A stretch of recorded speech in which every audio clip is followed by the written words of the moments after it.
May 30th, 1991. Do you remember when music videos were art? Freddie Mercury stood in front of a camera at Limehouse Studios, London, weighing 105 pounds. He'd lost 60 pounds in 2 years. His cheeks were hollow, his eyes sunken. He could barely stand without leaning on something. But when the camera started rolling, something miraculous happened. Freddie straightened, looked directly into the lens, and sang with his eyes what his voice could barely manage anymore. "These are the days of our lives," the director called cut after one take. That's all Freddie had strength for. One perfect take. His last performance. His final gift to the world. As he walked off set, he turned back to the camera one more time, looked straight into it, and mouthed 3 words, "I still love you." 6 months later, Freddie Mercury was dead. But that moment, that final declaration of love, would echo forever. But nobody watching that video shoot knew what Freddie had been fighting for 4 years. Or how he'd kept performing until his body literally couldn't anymore.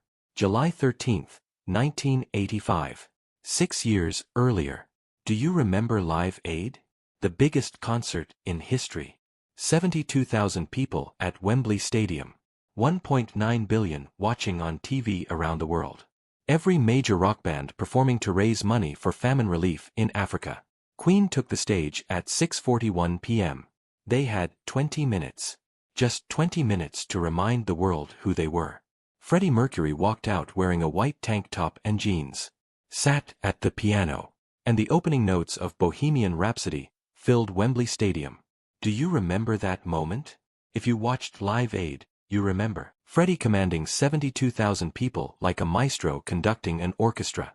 The I.O. call and response. Freddie singing, the crowd echoing. Pure magic. Brian May, Queen's guitarist, later said, that was the moment Freddie became a legend. 20 minutes that defined everything. After they left the stage, Freddie turned to the band. "Well, darlings, that went rather well, didn't it?" Rather well. He'd just delivered the greatest live rock performance of all time. And he knew it. But what Freddie didn't know, what nobody knew, was that somewhere in that crowd of 72,000, a virus was already spreading. AIDS. The disease that would kill him 6 years later. And 2 years after Live Aid, Freddie got the diagnosis. 1987. Do you remember when AIDS was a death sentence? Before treatments. Before hope. Just diagnosis, deterioration, death. Rock Hudson had died in 1985. Liberace in 1987. The disease was decimating the gay community, and society responded with fear and hatred instead of compassion. Freddie went to the doctor with persistent flu-like symptoms. Fatigue. Weight loss. Night sweats. The doctor ran tests. HIV positive. Which meant, inevitably, AIDS. Which meant, with the medical knowledge of 1987, certain death within a few years. Freddie told almost nobody. Not the band, initially. Not the public. Not even most of his friends. Just Jim Hutton, his partner of 6 years, and a handful of close confidants. "I'm not going to hide like a sick animal," he told Jim. "But I'm not making this public either. I want to live what life I have left on my terms. Making music, not being a poster child for a disease." Do you understand what that meant in 1987? Gay men with AIDS were pariahs. Families disowned them, friends abandoned them, employers fired them. Society treated them like they deserved to die. Freddie chose dignity, privacy, and music. Always music. But keeping the secret meant lying to everyone. Every day. For 4 years. 1988 through 1990. The band kept recording. Freddie kept performing. Not concerts, he didn't have strength for tours anymore. But studio work. Music videos. Keeping Queen alive, even as he was dying. Brian May noticed Freddie was thin. "You alright, Fred? You're losing weight." "Darling, I'm on a diet. Do you like it?" "I think I look fabulous." Freddie always deflected with humor. With flamboyance. With the persona he'd perfected over 20 years. But in private, Jim Hutton watched Freddie deteriorate. The medications made him nauseous. The weight kept falling off. The energy drained away. Some mornings Freddie couldn't get out of bed. I'm not ready to stop, Freddie told Jim. There's still music in me. I need to get it out before. He didn't finish the sentence. Didn't need to. Do you remember when people died slowly? When you watched someone you loved disappear piece by piece? That was Jim's reality. Loving Freddie. Losing Freddie. Unable to stop it. And then came the recording session that would become legendary. Early 1991. Queen was recording their final album, Innuendo. Freddie could barely walk. Could barely breathe. But he wanted one more song. One more statement. Brian May had written a track called The Show Must Go On. Powerful. Defiant. Perfect for Freddie's voice, except Freddie's voice was failing. The disease was attacking everything, including his throat. I don't know if I can sing this, darling, Freddie told Brian. It's too demanding. Brian poured Freddie a vodka. Then, another. Fred, if you can't do it, we'll find someone else. Freddie looked at him. No one else can sing my song. Give me the vodka. He drank. Went into the vocal booth. And recorded one of the greatest vocal performances of his career in one take. His voice soaring, powerful, defiant. I'll face it with a grin, I'm never giving in, on with the show. When he finished, he stumbled out of the booth. Brian caught him. That's the last time I'll sing like that, Freddie whispered. I've got nothing left.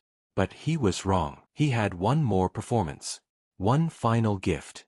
The music video that would become his goodbye. May 1991. These Are the Days of Our Lives video. Freddie insisted on doing it even though everyone said he was too weak. The director lit him carefully. Soft focus. Close-ups only. Black and white to hide how sick he looked. But you could still see the gaunt face, the tired eyes, the physical exhaustion. Do you remember watching that video? Even if you didn't know about the AIDS, you could see something was wrong. Freddie looked fragile. Mortal. Human in a way he'd never looked before. He sang the lyrics with devastating irony. You can't turn back the clock, you can't turn back the tide. These are the days of our lives. One take. That's all he had strength for. Then that final moment. Looking into the camera. I still love you.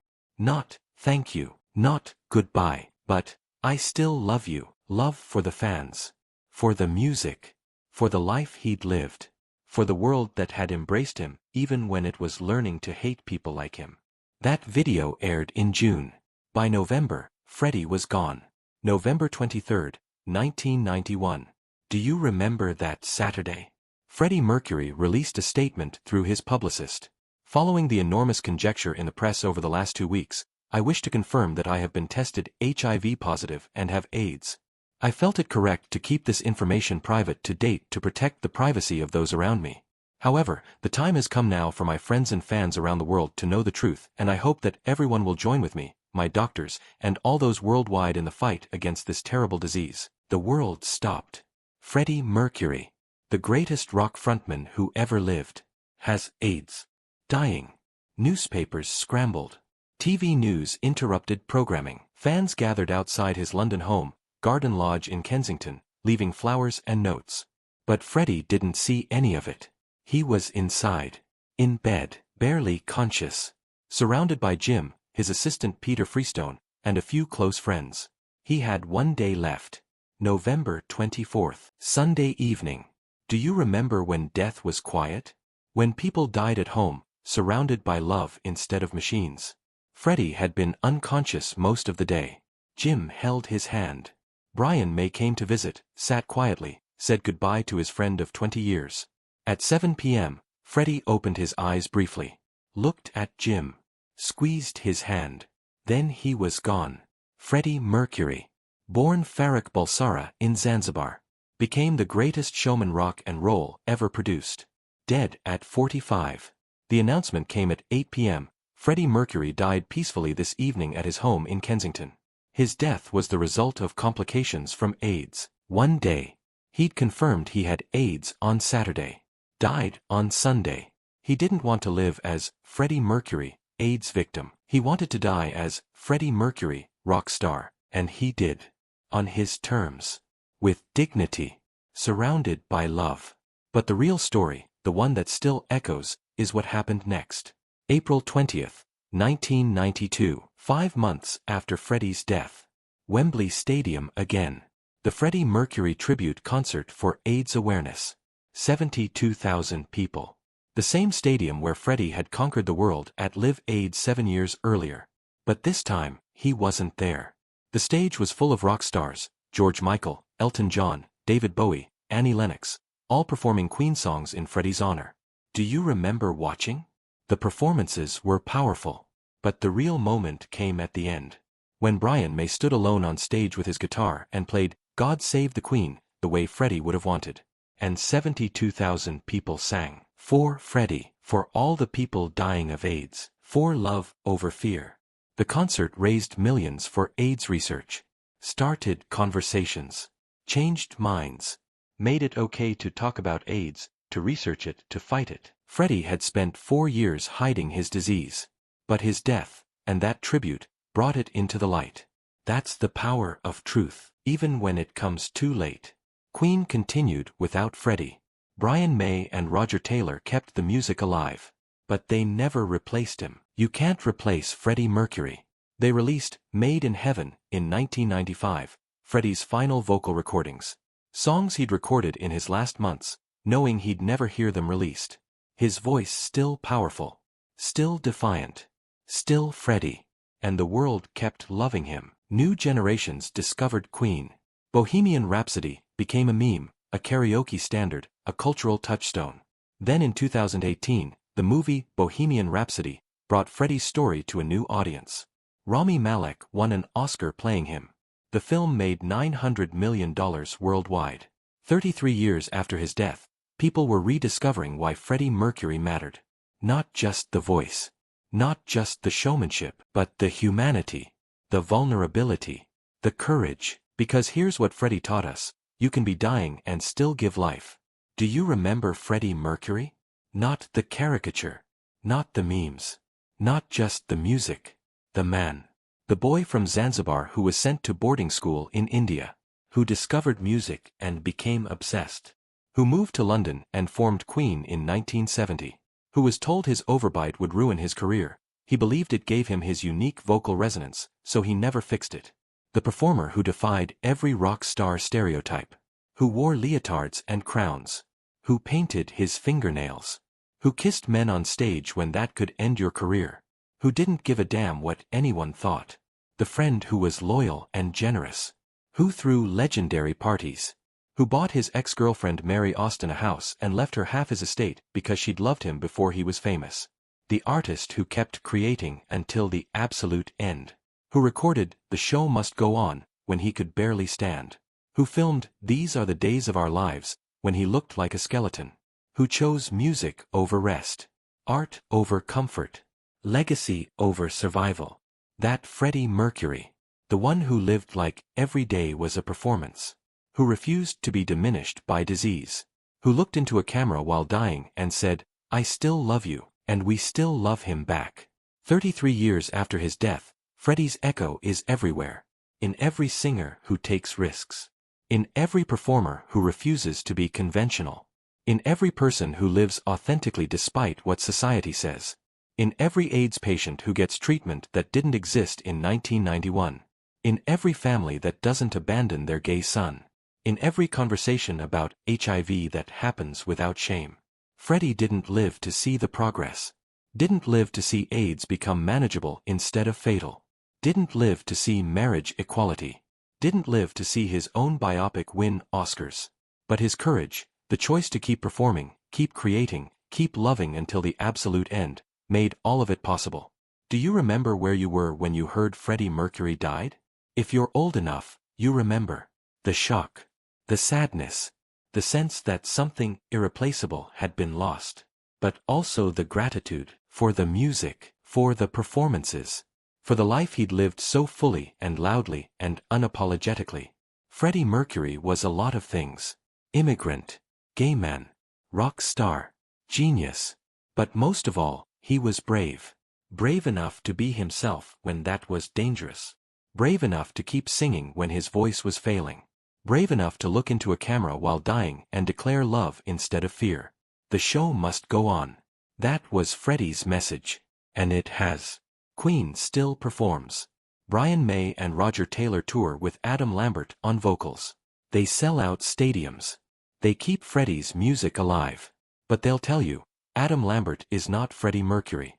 Nobody is. Nobody can be. Freddie was singular. Irreplaceable. Once in a generation. Maybe once in history. I still love you. Those 3 words Freddie mouthed at the end of his final video. They weren't just for fans. They were for Jim Hutton, for Mary Austin, for his bandmates, for his parents who'd struggled to accept his sexuality, for every person who'd ever felt different or othered or wrong. They were permission to love yourself, to be yourself, to perform your life as boldly and beautifully as you can, to keep going even when the show feels impossible. That's the echo. Can you hear it? It sounds like 72,000 people singing I.O. at Wembley Stadium. Like Freddie's voice soaring on Bohemian Rhapsody. Like We Are the Champions, playing after every victory. Like Somebody to Love, making people cry. Like Don't Stop Me Now, making people dance. It sounds like every person who's ever been told they're too much, too flamboyant, too loud, too different, too gay, and decided to be more instead of less. It sounds like every artist who's worked through pain. Every performer who's given their last bit of energy to an audience. Every human who's chosen love over fear in their final moments. Do you remember Freddie Mercury? Remember all of him. The showman and the human. The confidence and the vulnerability. The man who commanded stadiums and the man who weighed 105 pounds and still sang. The legend and the person. Remember that The Show Must Go On wasn't just a song. It was a philosophy. A way of living. A refusal to let darkness win. A choice to create beauty even in the face of death. Freddie Mercury died November 24, 1991. But the show, his show, our show, the show, never stopped. It's still going. Right now. Forever. I still love you. The echo never ends.